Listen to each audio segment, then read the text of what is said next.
Welcome back. As you know, I am Eli, the computer guy, here for the Daily Blob. Just to remind you, it's only going to get stupider. It's only going to get worse. So it's really time for you to start thinking about your email filters on your Exchange server. So yeah, what the... Lordy. So we have riots going on right now. We have an insurrection going on right now, apparently in California, in LA. ICE agents were sent in to do a lot of mass deportations. There are protesters protesting against the ICE agents, preventing them from doing their jobs. There's been some looting. There's been a couple of cars that have been set on fire. There's a whole bunch of rah, which is, I don't know, I guess, par for the course in the Trump administration. But the interesting thing now is that they're talking about sending in the Marines. So the U.S. Marines are going to be storming the beaches of your local Home Depot, apparently. And the Republican puppy dogs are pissing on themselves, saying, yeah, this seems fine. So just so you understand my personal opinion on most of this stuff as far as opinions go, it's just a crap show. The immigration policy we have in the United States is absolutely and utterly insane.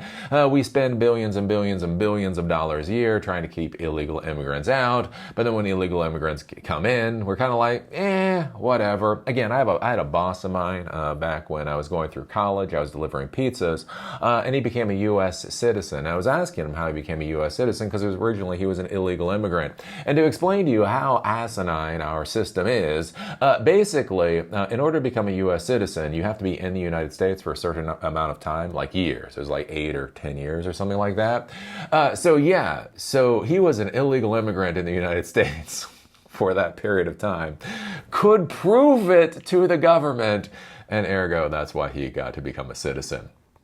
Again, you can't quite grasp how stupid our immigration policy really is. And there's a lot of idiocy that goes along with this. Again, Pelosi, I remember Pelosi came out and basically she said, right, there are going to be so many anchor babies, right? So many illegal immigrants are coming to the United States and they're having so many children. And here in the United States, if you come to the U.S. and you have a kid while you're in the U.S., they become citizens. So there will be so many children of the illegal immigrants that when they get to be voting age, you will have to be concerned about them as a voting bloc. Ergo, you have to be nice to illegal immigrants. God bless Pelosi. She says the stupid out loud sometimes. You're like, Pelosi, yeah, just stop talking. Just stop talking. So literally, that's where she was being snarky on the Republicans. The Republicans don't understand that demographics is destiny. Ergo, since we have so many illegal immigrants in the country having kids, their kids are going to want to vote Democrat. Oh, for the love of God, woman, stop talking. Anyways, that was a real thing. Again, another interesting thing that came out of Pelosi was the whole idea that if we deport all the illegal immigrants, who's going to mow your lawn? Classy.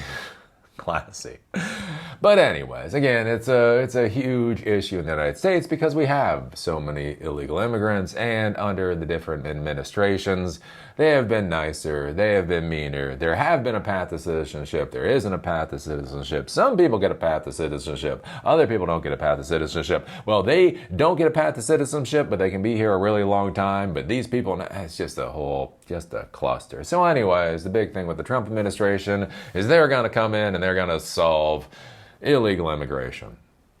Blah. Anywho, so we now have these ICE raids. So the ICE raids are going on in Canada, and a lot of it looks like it's basically retribution. Again, the one thing that Trump knows how to do well is to punch twice as hard as he feels like he's been hit, right? If you are not on your knees groveling and slobbering over his ring, he's going to punch you really hard, because that's what an alpha dog does. Not what a man does, but what an alpha dog does. So the idea here is that they're really going hard on these ICE raids in California because the California politicians don't particularly like Trump. And again, Trump is just a nasty piece of work. So anyways, they send all these very high-profile ICE raids to go on in LA, going after Home Depots and that type of thing. Then you have a lot of people protesting this. And the protests are, again, mostly peaceful protests. There's fire, there's bottles full of gasoline, all kinds of badness, right? And so anyways, my thought on all of this is it's just stupidity. We need, wait for it, this is going to be a shocker for anybody that's watched me for a amount of time. We need a good immigration system. Again, like one of the big problems we have right now that neither Republicans nor Democrats want to deal with is we do not have enough judges for the immigration courts. So basically when all these people come over, basically they're arrested, they're told to show up at court in order for us to figure out what to do with them. We have so few judges and that system is so broken that basically what happens is these people that come in, they're illegal immigrants, they get these papers to show up to court, but they may be told to show up in court in a year or two, quite literally, and then they're just released. Let stupidity ensue. So what we could do if either the Republicans or the Democrats wanted to actually build our country, be the shining city on the hill, we could actually properly fund the immigration court system to get people in and out. Again, they come in, they get put into detention within a week, they're in front of the judge, they argue their case, it's figured out one way or the other, and, Bob's your uncle, right? We could do this. But to be clear, not only is Trump not doing that, but Biden or Obama or anybody else did it either. And so we have this disaster, right? And so we have all these illegal immigrants, and they are illegal immigrants, right? There's this whole, they're undocumented migrants, right? Words have meaning. You say undocumented migrants, this makes you feel like, oh, they're people that lost their paperwork. I lose paperwork, they lost paperwork, we're all in it together. Whereas illegal immigrants are people that have broken the law by coming into the United States, and by continuing to stay in the United States, they are in violation of law. Again, as somebody who's traveled all around the world and dealt with a whole bunch of different countries, guess what? If I overstay my visa in other countries, I can expect to be punished everywhere from fines all the way to jail time. And this is a real thing that happens. Is it a good policy? No, but it is the policy. Again, as I would argue, I think we should have better policy. So we have illegal immigrants. We have criminals. They are criminals that are in the United States. Why are they criminals? Because they broke the law. We have criminals that are in the United States. We have people supporting the criminals that are in the United States. We have the government going after the criminals that are in the United States. And it's just stupidity. And anyways, so we have Trump going in there, dealing with the way, again, a 14-year-old thinks a man operates, right? And so again, there's the protest. There's a protest and all that right now. And so Donald J. Trump, again, on Truth Social, the great thing about social media and politicians is you see what they say. Arrest the people in face masks now. He wants to make sure the insurrectionists get arrested immediately. The insurrectionists that are 3,000 miles away from the Capitol building need to be arrested immediately. Anyways, and looking really bad in LA, bring in the troops. And so basically with this, he has called up the National Guard. So normally in the United States with the National Guard is a weird system. Basically the militias of the United States were kind of sort of nationalized back in the 1980s. There was this whole budgetary process as far as the federal government was concerned. But the idea with the National Guard is that the National Guard is supposed to be a state-level military organization to deal with paramilitary issues that theoretically can be federalized to be sent overseas to fight in a war if there is World War III. Generally, by and large, their commanders-in-chief are the governors of the states. The governors of the states can basically request or they can use the National Guard, or the president can request the use of National Guard troops to go other places, especially when there's floods, natural disasters, that type of thing. The interesting thing that's going on here is that Newsom doesn't want the National Guard activated, right? So we have these protests that are going on. He does not want the National Guard activated. But what Trump is doing, which is hilarious, is basically using the idea that this is insurrection and this is invasion. He is saying, I am allowed to activate the National Guard, to send the National Guard into California, even when it's not requested, because of these emergency circumstances. You'll notice with Trump, it's always emergency circumstances. Anyways, so 2,000 National Guard folks are being activated and are being shipped in. The interesting thing, the more interesting thing that we get to is Hegseth. Pete Hegseth. Oh, God. Deranged. And so this is our Secretary of Defense literally going on to Twitter to pretend he's a dog too. Because they're all dog. Hey, I will not argue. The Trump administration is a bunch of fucking alpha dogs. Anyways. Deranged equals allowing your city to burn and law enforcement to be attacked. There is plenty of room for peaceful protest, but zero tolerance for attacking federal agents who are doing their job. Zero tolerance. I do believe a whole bunch of people got pardoned for attacking the Capitol building. Again, I will not call that an insurrection or anything else. It was basically a riot, right? But they were all pardoned. Trump pardoned all the people that attacked the Capitol building on January 6th. So don't tell me about it. There's no tolerance. Oh, there is tolerance if your jackbooted stormtroopers do something fucking stupid. If your fucking brown shirts burn shit down, you bring the marshmallows and the hot dogs. If somebody else does it, you're like, oh my God, this is so horrible. Anyways. Tolerance for attacking federal agents who are doing their job. Great. And again, I'm sure the January 6th protesters, rioters, whatever you want to call them, they are going to be locked in jail for the rest of their lives, right? Right? Anyways, don't ask this to a puppy dog that you don't understand. Here's where it gets curious. Again, Secretary of Defense. This isn't Steve Bannon, because I know I said this on I did some couple videos, and it's talking about Steve Bannon. People are like, who the hell cares about Steve Bannon? This is the Secretary of Defense. The National Guard and Marines, if need be, stand with ICE. So the Marines, the U.S. Marines, have been put on high alert to go and deal with LA. And that is a hell of a thing. Trump wants to send U.S. Marines to go attack and possibly kill American civilians. That is a hell of a thing. I guess if Trump wants our soldiers to go and slaughter folks in Greenland, right? If Trump is adamant about murdering Europeans, I guess you got to start somewhere by desensitizing the troops. Again, it's this whole concept of desensitization, right?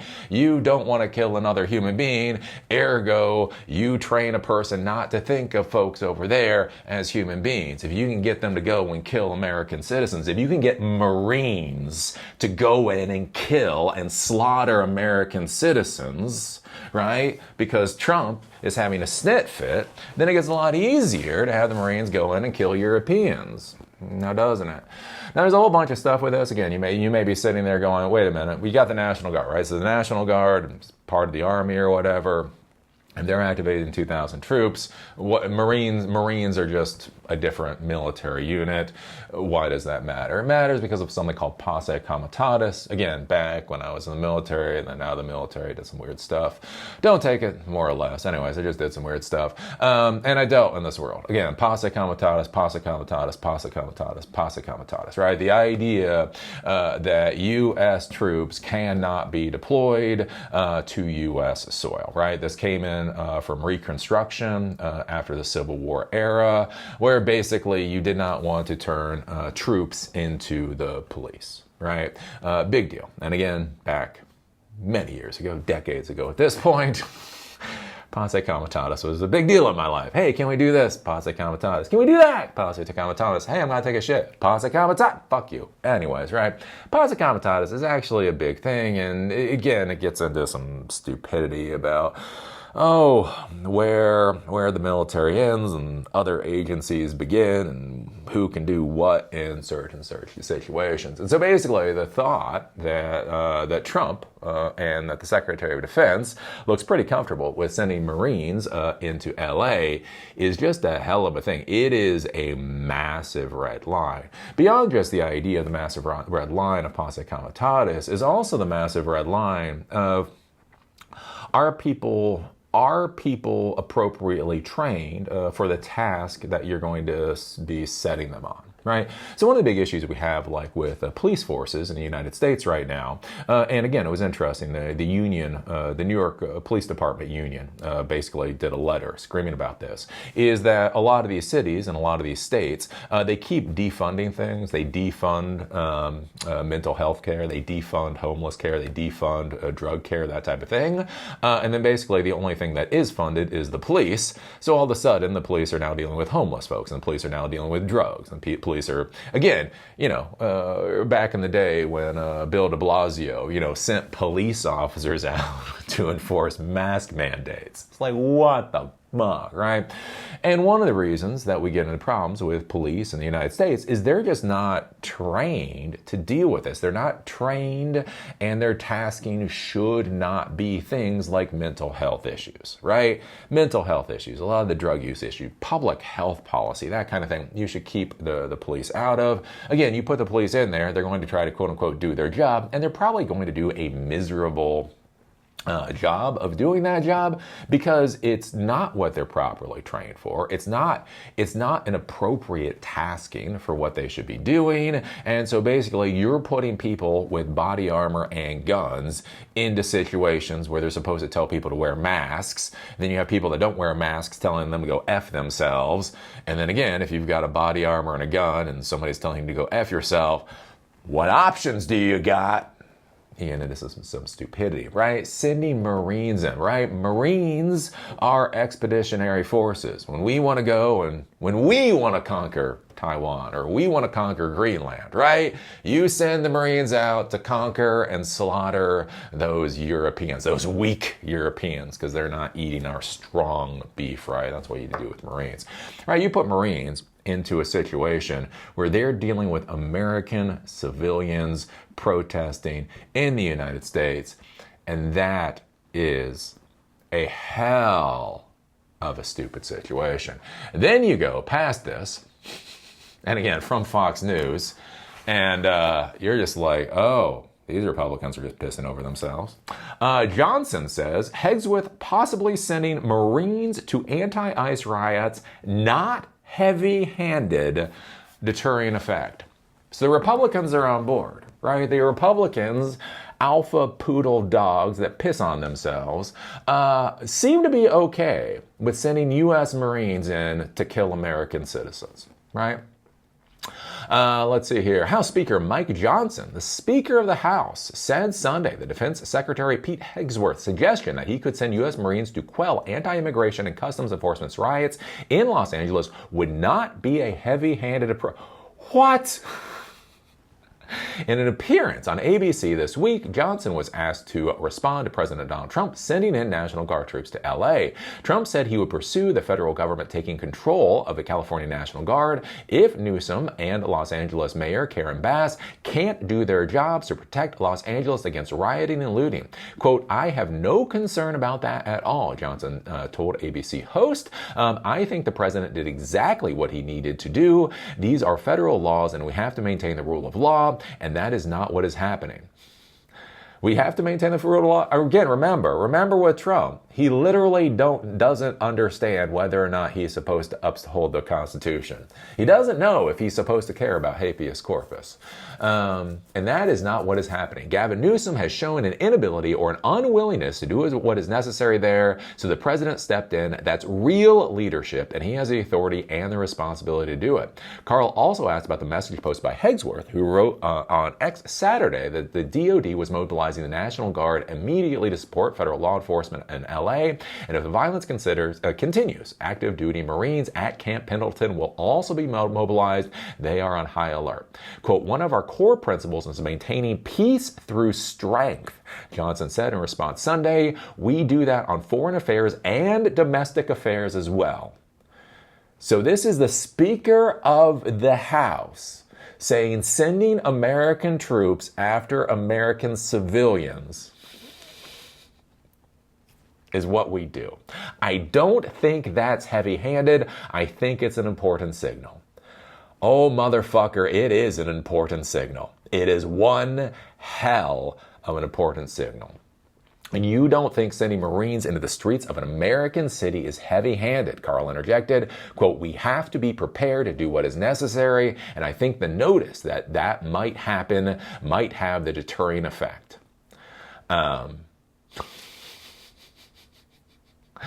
Yeah, so the Republicans, and again, I bring up this whole jackbooted stormtrooper thing, and I know a lot of young folks out there won't understand what that has to do with.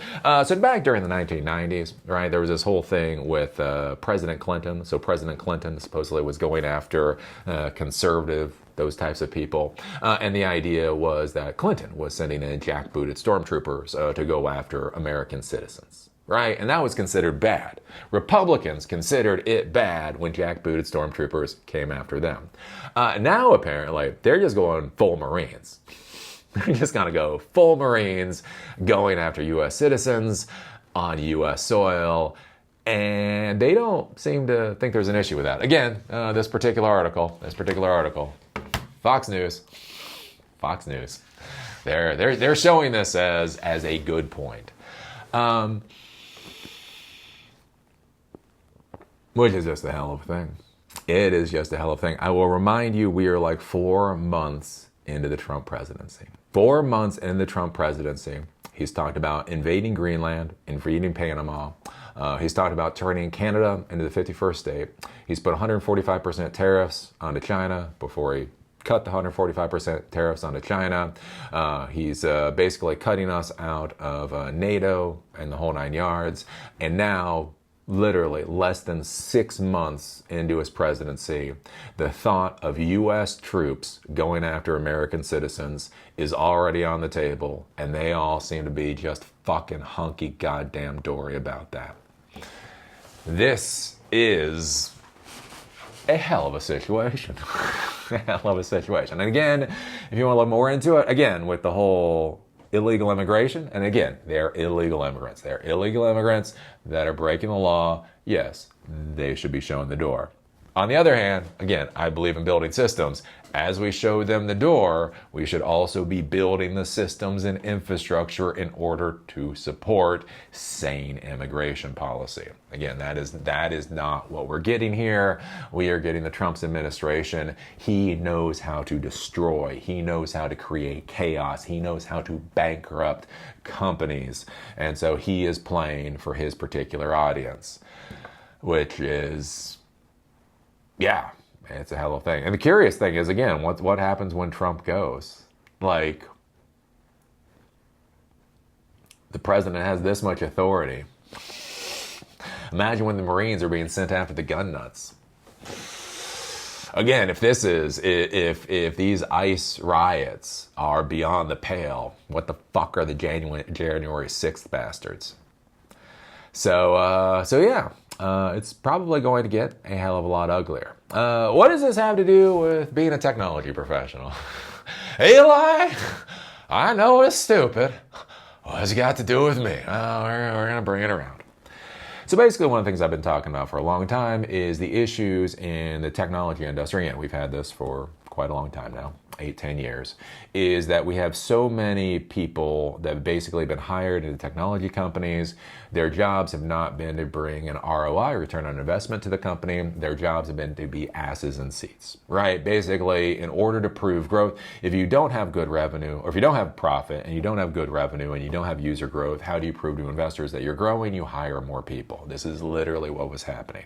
A lot of these companies hired people to prove to investors that they were successful so they could get more investor money. So they hired more people to prove they were successful to get more investor money, right? So basically, right, your pretty young ass is literally why you get hired. Oh, I worry sometimes I got hired because of my ass and not because of my skills.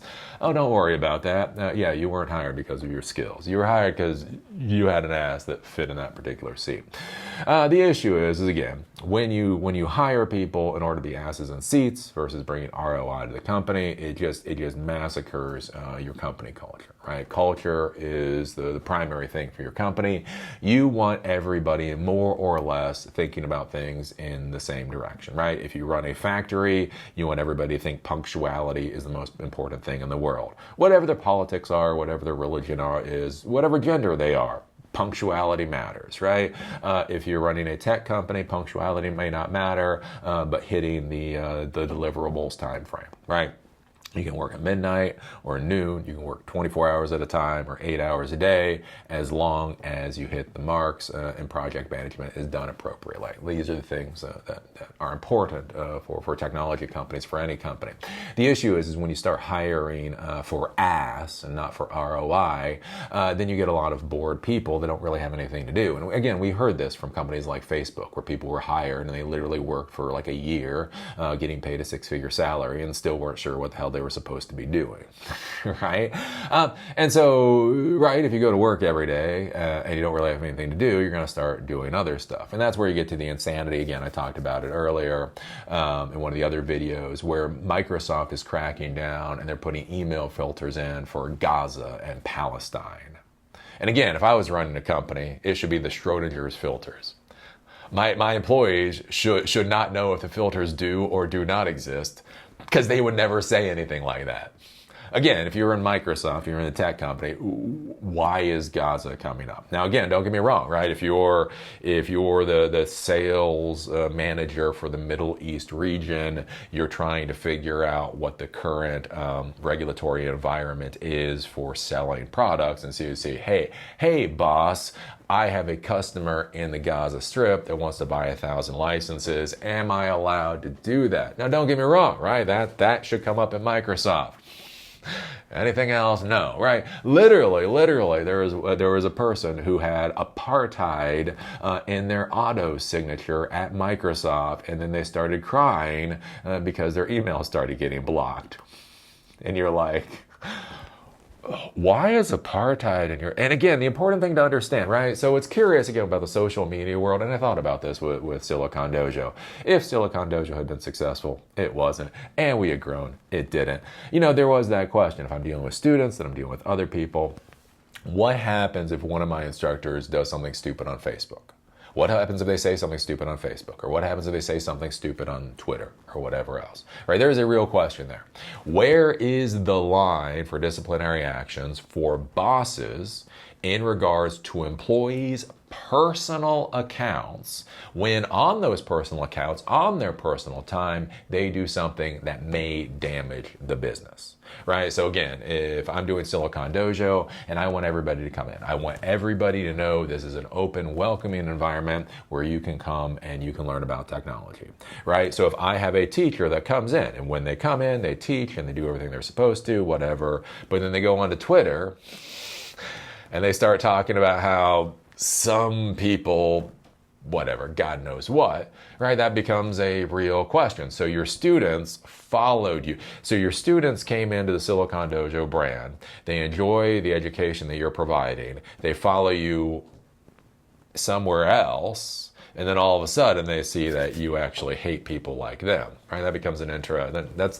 a question. That's a question. This is not that. Microsoft is not that question. This is Microsoft's communication systems. This is Microsoft's communication platforms. This is on the company time. So on the company time, using the company's communication systems, you're talking about apartheid, right? But again, employees think this is acceptable for some reason, which is insane.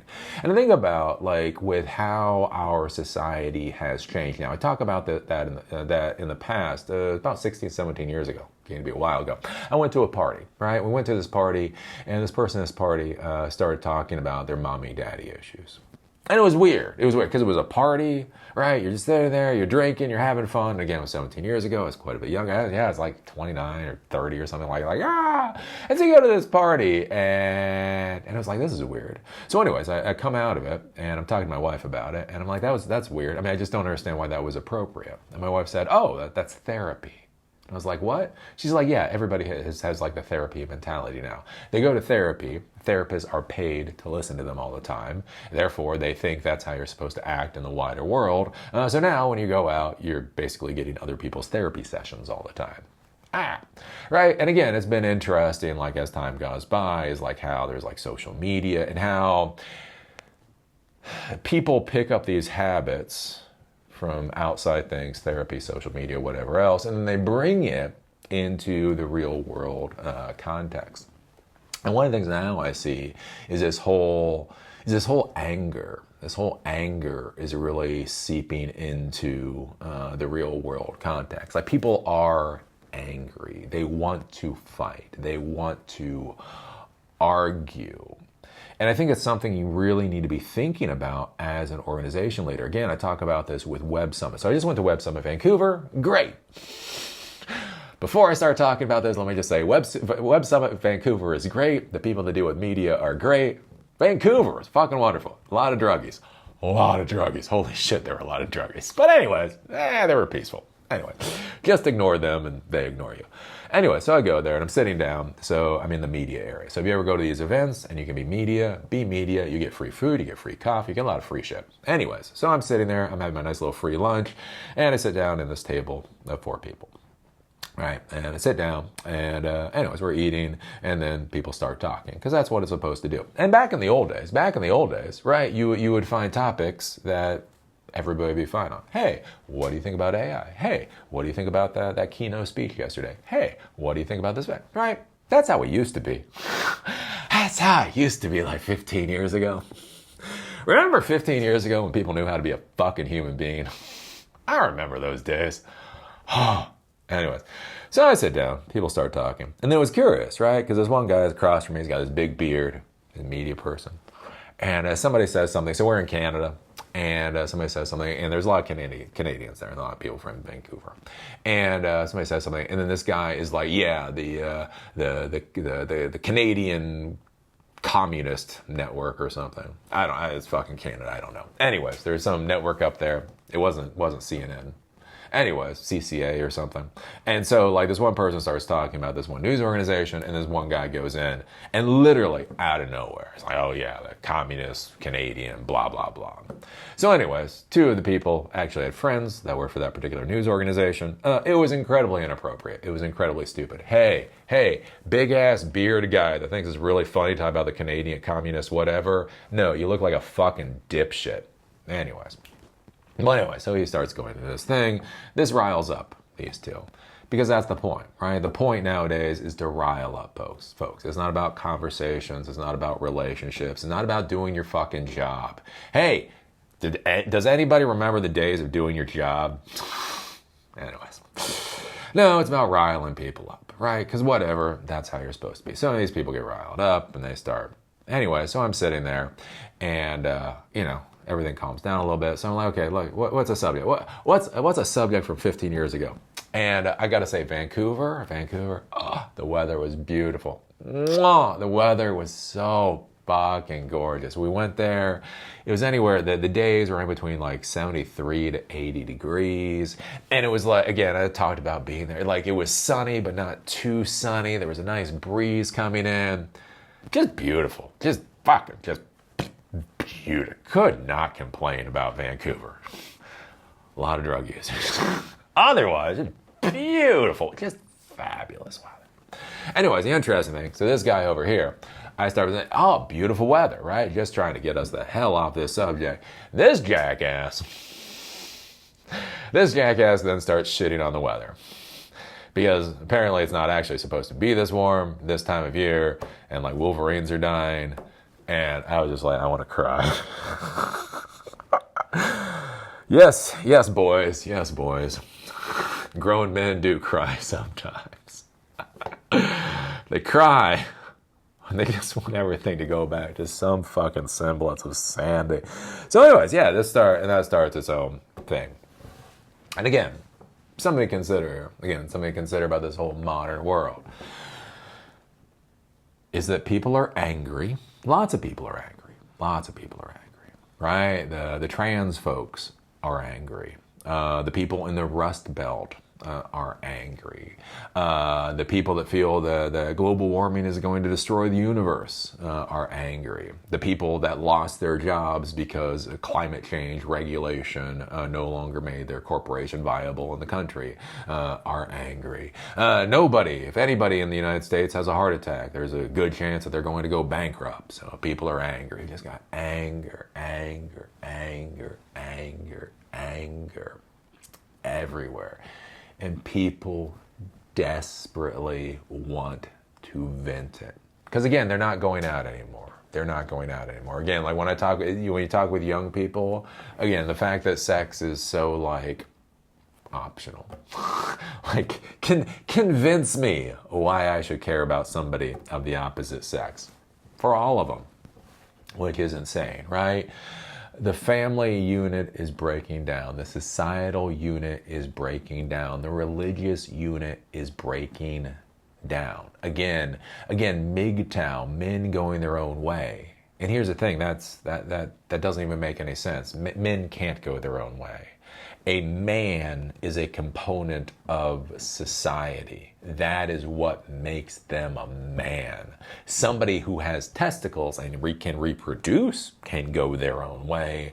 A man cannot, right? But we're in this world of ever more isolation. Again, it's horrifying for me to think about these people in this remote work worlds where we have these condos, right? So we've been building, in the United States, we've been building so many condos in the middle of nowhere, right? Not in the cities, right? If you got a condo in the city, fine.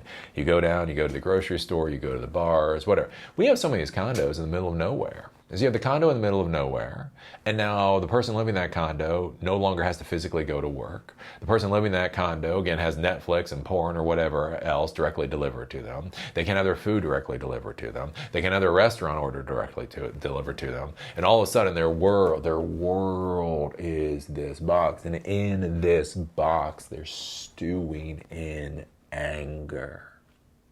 And as they're stewing in anger, we have a president of the United States whose only concept is to escalate. If he feels that you hit him, he's going to hit you twice as hard, and he's going to make it the biggest fucking spectacle possible. So one of the things you really need to be thinking about, if you're running a business or an organization right now, is to really start to get a handle on your organizational culture, right? Because basically the rules, the mores, the folkways, these are the things that keep everybody within a semblance of a line.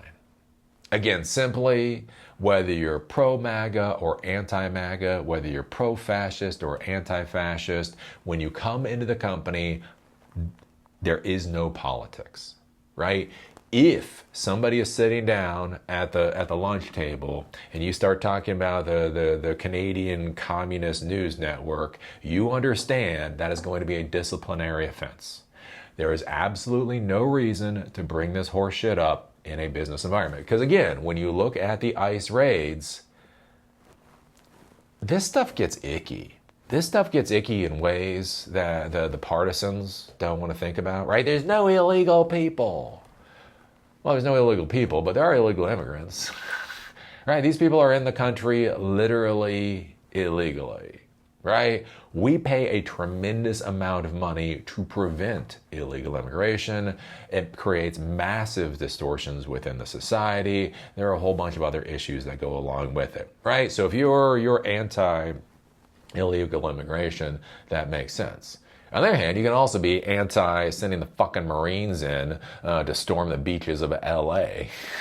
right? And that's probably not a good idea too, right? But you start seeing these things where there's more and more of these situations where it's reasonable to be on one side or the other based off of your lived experience and worldview and all that kind of thing. And think about that as that starts to invade your organization more and more and more. And if you don't nip that shit in the bud right now, because we are 4 months into the Trump administration, we literally have more than 3.5 years to go of this kind of mentality.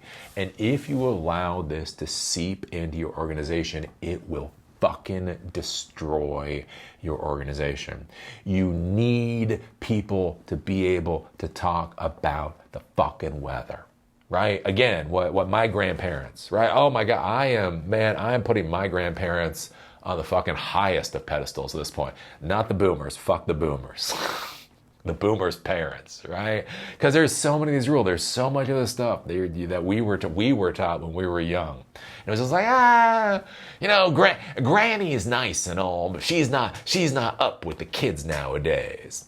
And I gotta say, the longer we go, especially with social media and the rest of it, the more you realize, oh, right? If you don't have something nice to say, don't say anything at all. Again, talking about the weather, talking about stupid topics, going along to get along, right?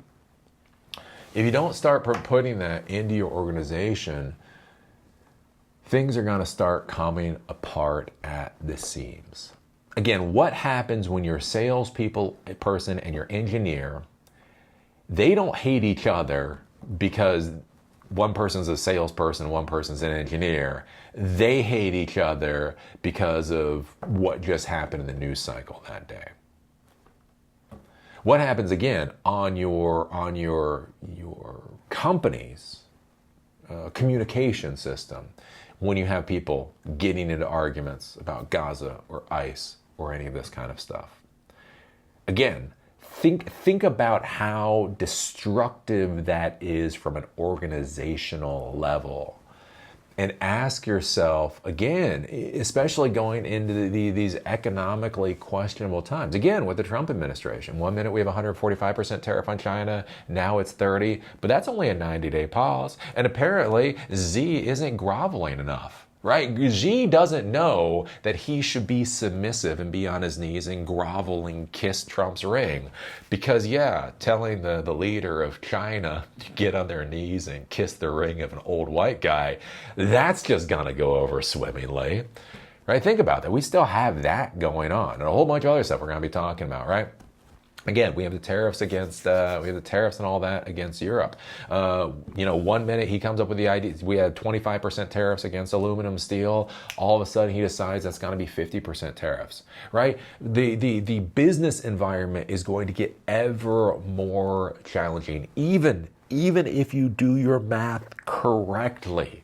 Even if you budget properly and you get the single-ply toilet paper and you do all the things that you're supposed to, the chaos in the economic system is going to be a real set of rapids that your organization is going to have to try to navigate.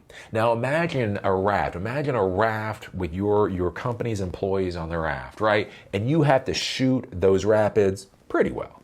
Again, I'm not bombastic here. I'm not saying you have to shoot the rapids perfectly. That's not going to happen. But you gotta not fucking hit the rocks, right? You're gonna go at speed. There's gonna be rocks. Don't fucking hit the rocks. Now imagine as you're trying to get that raft down that white water, if all of a sudden your different employees, instead of focusing on the oars and focusing on the objects and listening to what the leadership is saying, what happens when they start screaming at each other because of some dipshit thing that happened on some social media site last night? Do you feel comfortable? Your raft and your people are gonna get back to smooth sailing again. So anyways, I think this is something to really be considering. Again, if you go back, it's weird. I've been in tech almost 30 years. Again, 96 is when I got into tech and all this. And what's weird is it's not even that long ago Like when I talk about the before time, at least for me, it doesn't seem that long. And we were talking like 2015, 2014, 2015. Company culture was everything. Remember collisions? Right, literally, right before work from home was was obviously the way to go. Collisions were the way to go. Literally, companies were changing the locations of their bathrooms so that more employees could collide with each other and ideas could be spread. Right? But it was culture, culture, culture, culture. If you were in the startup world, if you were in the entrepreneur world, if you were in the management world, everything was about culture. The reason why your first employees at a startup were so important, right, wasn't actually because of the tech stack. Tech stack does matter, but fuck it, you can change your tech stack. Right? It wasn't about tech stack. It wasn't even about equity distribution and all that kind of stuff. The reason the culture for a startup initially is so important is that these first employees are going to become the managers of the next generation of employees. And they are going to teach the next generation of employees the general expectations of what it means to come to work for your company. And then that is going to get passed down to the next generation, the next generation, the next generation, the next generation of employees, right? So basically, if you have a slack ass, if you have a lazy, if you have a liar, right? If you have somebody talking about communist Chinese networks or bitching about the weather or whatever, right? That's going to go down to the next generation, right? Because the next generation, when they're coming up, right, and they're trying to get promoted, what are they going to do? They are going to try to make the layer above them happy. Right? So the layer above them is laughing about communist news networks or fascists or whatever else. Right? They're gonna, it's association theory, right? You are going to model your behavior based on the people that basically you're aspiring to be.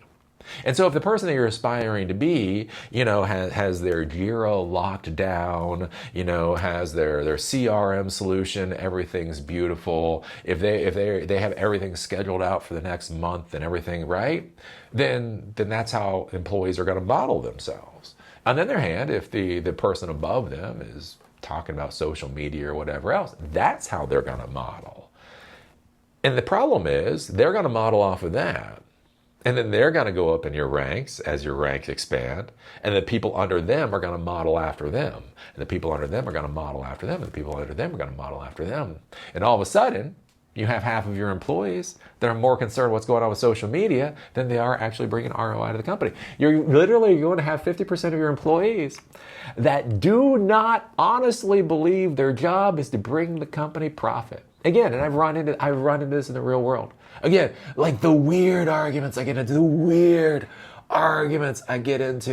are not DigitalOcean versus AWS or Azure versus Google or whatever else. The weird arguments is the idea that the employee's only real job at a company is to bring the company profit. You do not know how much pushback I get from that concept. And think about it. Are those the people that are in your organization? And as things spiral out of control in the political realm, how are you going to try to wind things back for your organization? Again, things that I would think about, everybody nowadays, they want a movement to stand behind. Again, mortgages aren't movements anymore. Things you can think about is, again, what do-goody type things can you do? That aren't overly political. Can you pay employees for one day a month to go help at a soup kitchen? Find a politically agnostic soup kitchen.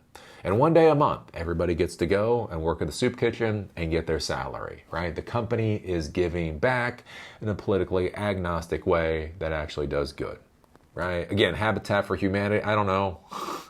Jimmy Carter is involved with that, so you gotta be careful, the Habitat for Humanity, but I don't know. Ask quietly if people think Habitat for Humanity is communist.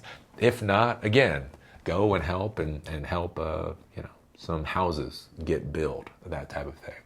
Those are the types of things you can do to show that your organization does care about the wider world, but doesn't necessarily care that much about Gaza.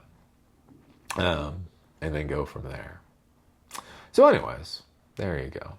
There's some long-winded thoughts about the modern world and what you can do for your organization.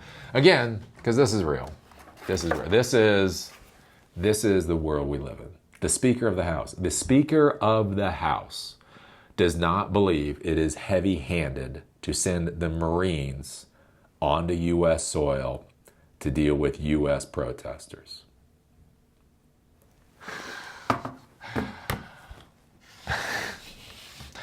Again, I'm not even saying like maybe it's what you got to do.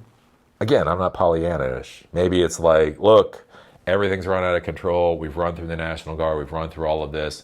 The Marines, for whatever reason, because when they went to Fallujah, they gained the special skills required for LA. It's not that. Literally calling up the Marines is like, yeah, of course. Sending U.S. Marines after American citizens. Why the hell not? Anyways, this is bad. And again, if anybody wants my actual opinion, this is bad. Marines after American citizens. You have a Marine murder a fucking American citizen, and the Marines are going to find out what it's like to not have a goddamn safe zone. Again, just a little on my soapbox about this. One of the big concerns with sending the National Guard in, I mean, the National Guard is the National Guard, but sending, again, Marines or Army, right, is we always go to deploy and fight wars somewhere else, right? Iraq, Afghanistan, wherever. There's always a coming home, though. There's always a coming home, no matter how bad that is, no matter how god-awful and horrible it is. There is a coming home. You send our soldiers against American citizens, those soldiers lose their home. You have Marines murder American citizens, they lose any concept of ever having a safe zone. That is not the route any of us want to go down. So anyways, if anybody you're watching are Marines, maybe you could all get COVID. Maybe you could all have a COVID party. Like, sorry, Hegsworth, we would go, but we all got COVID. Yeah, we were with you. Yeah. The jab was evil and unconstitutional, so none of us got the jab. So yeah, we have COVID. Yeah, it's called. You know how you heard of long COVID? Yeah, we have month-long COVID. Yeah, it's this weird COVID. Apparently, it's going to last approximately 30 days. Anyways, again, if you're a soldier, if you're a Marine, God bless. Be careful. Be careful. See y'all later.